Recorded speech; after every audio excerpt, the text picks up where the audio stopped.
Right, just as a couple of points before I start this review. One, Ace and Tegan, I should say so. Two, there's a little bit of speculation about China in this. Watch the video, let me know what you think.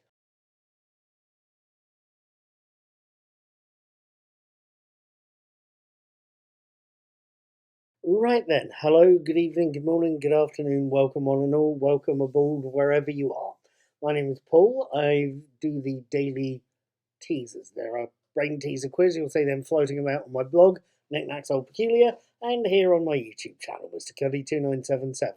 I talk about movies as well, and I really should sit down with a couple that I've got sitting around in the proverbial collection.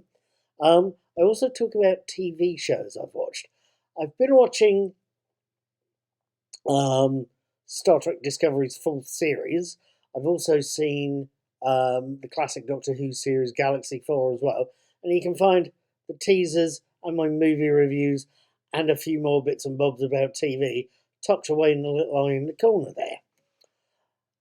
I usually watch a lot of TV shows. As I say, I'm watching Star Trek Discovery, but it's the Monday the 18th of April, and last night I and a hell of a lot of people watched Legend of the Sea Devils, the penultimate episode of Jodie Whittaker's run as the 13th Doctor. This is what I thought. Let's get a move on and tell you what I thought of the episode. Legend of the Sea Devils opens with rain falling on a coastal Chinese village with a very carefully guarded statue. One of the locals, a father called Ying Wei, played by David See, telling his worried son Ying Qi, Marlo Chan Reeves, that he, his father, has to do his duty and protect the statue from the fearsome Madame Ching, Crystal Yu. Why, unfortunately, he loses his life to Madame Ching's sword. She manages to break the statue and bring back a sea devil back to life. Meanwhile, the Doctor, Yaz, and a badly dressed Dan have managed to get themselves lost. Instead of finding themselves on a 21st century English beach, they've arrived on a 19th century Chinese one that has a weird magnetic force weirdly magnetically grabbing the Doctor's earrings, and one that does weird things to the stones the trio try to skim into the sea. Those stones get to a certain point and then get caught going sideways in what the Doctor calls a magnetic hypercurve. However, the noise from a nearby village gets the team running for trouble. The Sea Devil with the flying sailing ship is probably the reason for the screaming. Now, you'll forgive the stuttering, it's getting late for me, I hope. And you're probably asking me one major question first. You're asking me, Paul, what did you make of this little lot? Start with the episode and then move on to other things, shall we? I have to admit, I liked Legend of the Sea Devils. It's not necessarily the best episode of the whole entire 50-odd year history of Doctor Who, but it is a very well written, well acted story. Whittaker, Gill, and Bishop are all on form, as are the supporting cast: Crystal Yu, Marlo Chan Reeves, and Craig Ells as, respectively, Madame Ching, Ying Qi, and Narcissus, the Sea Devil leader, are equally on form. The story itself is a 19th century pirate tale with the real world Madame Ching desperately seeking a hidden treasure from the titular monster that turns out eventually to have been under her nose all of the time. There's hints, if you know they're there, of some deep emotions between Yaz and the Doctor. There's more later. The story itself is well written, although I felt the one possible flaw was the part where Yaz and the Doctor go back to the 1500s to find the treasure. That felt a little a little convoluted to me, but there you go. It is still quite well written. It generally flows well enough. The Sea Devils themselves, I've seen the original Jon Pertwee story, The Sea Devils, that the creatures crop up in, and the Fifth Doctor's follow-up, Warriors of the Deep. I've got them on an external drive sitting above my computer, and I've got access to them through BritBox. The 30-odd year gap between Warriors of the Deep and Legend of the Sea Devils, it shows you how far effects and costuming have come. That's literally, according to some 30 years, is literally a generation. It's literally the gap between someone being born and then having kids. It's a 30-year thing. It's a generation worth of effects and costuming. As far as I know, the original Sea Devil costumes, the head effectively was a sort of hat with a very long neck. The actor playing the Sea Devil, his head would be in the neck. It was gauze, one-way gauze over the actor's eyes that he was looking through and speaking through. I'm not sure, but I think this generation, this episode, the Sea Devils were possibly motion captured performances, but certainly computer generated imagery of some description, and very lifelike. The eyes moved about, and that was quite something to watch. It really was. I mean, it's possibly going to age. When does CGI affect not age? It's like any other animation in that respect. But it looks one hell of a lot bigger and better than the original, even accounting for the 50-year gap between the Sea Devils and Legend of the Sea Devils. It is quite something to see creatures whose eyes are alive. At any rate, Legend of the Sea Devils is a very good and very well told story with great acting, great effects. The eyes move, and the emotional subject of a relationship between the Doctor and Yaz that's very subtly and beautifully done.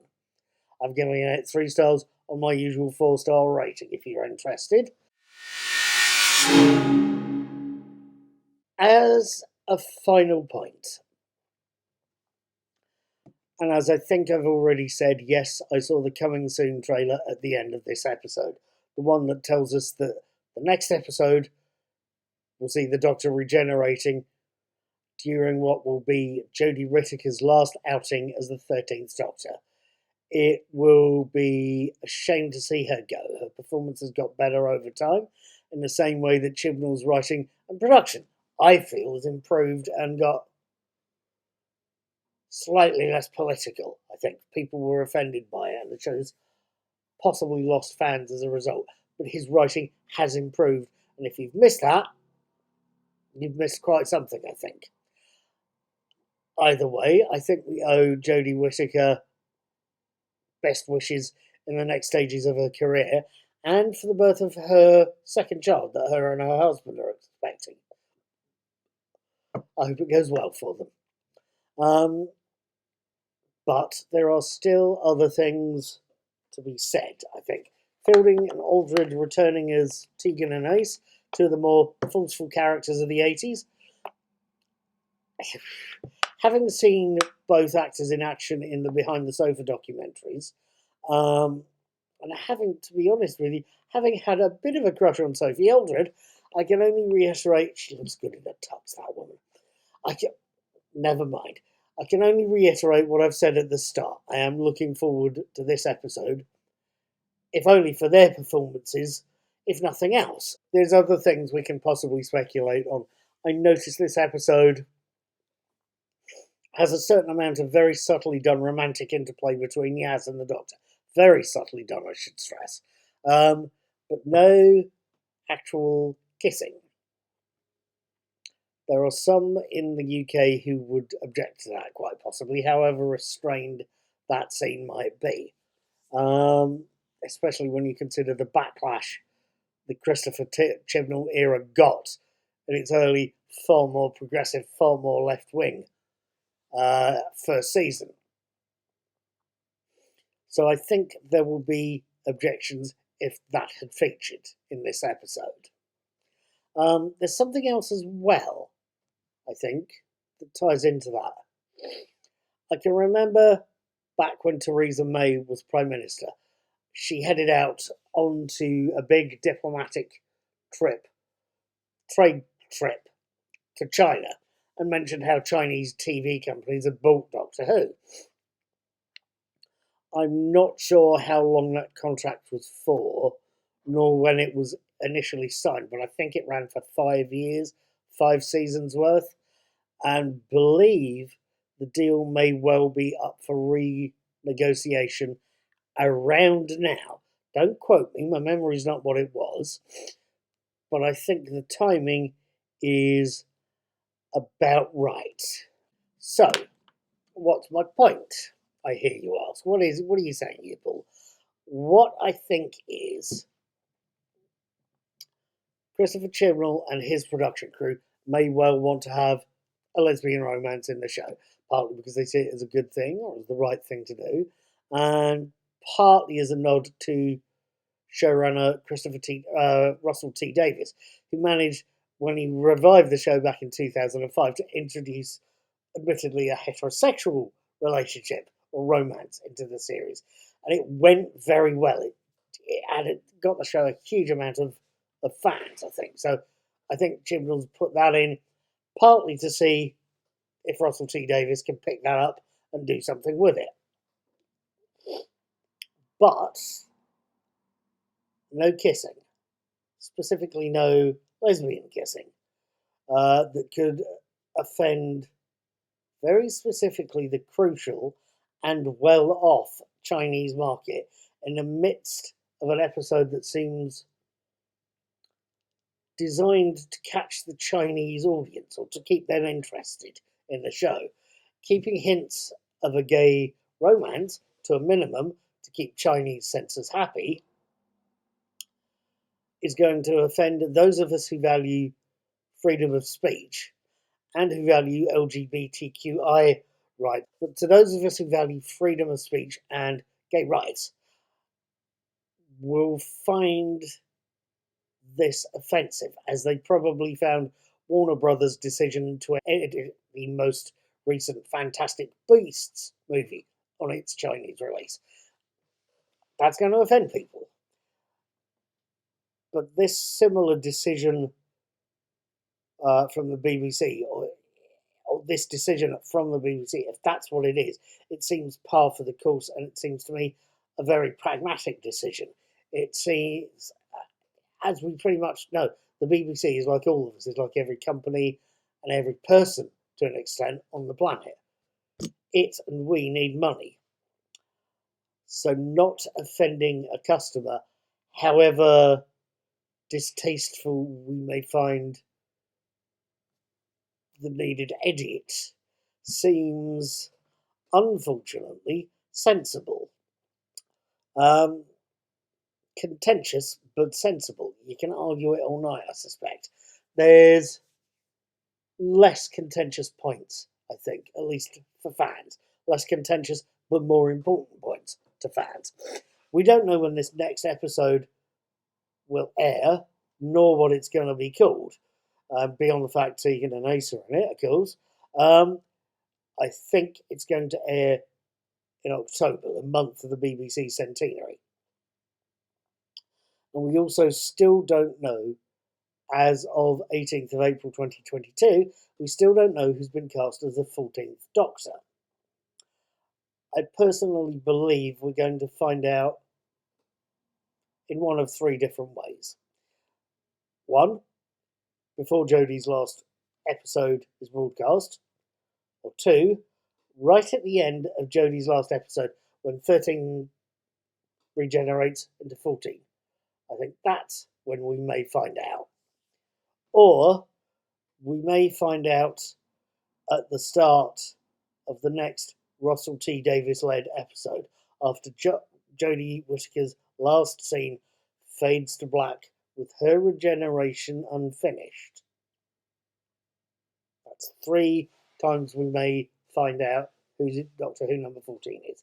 before the last episode's broadcast, right at the end of Jodie's last episode, or right at the start of Russell T Davies's first new episode. I'm willing to bet it's going to be one of the last two options, option 2 or option 3. I don't know for sure. I do know this. It's going to be a hell of a way to get people watching. I'll see you the next time I catch Doctor Who. Thank you for watching. Thank you for subscribing. You have a very good week. Just as a last thought, if you've seen the trailer, is it just me, or does Sophie Aldred look remarkably comfortable firing a machine gun? Just as a very last thought indeed, did anyone else catch the phrase magnetic hypercurve? I hope they keep that. That's on a par with reversing the polarity of the neutron flow. It's a lovely bit of scientific gobbledygook.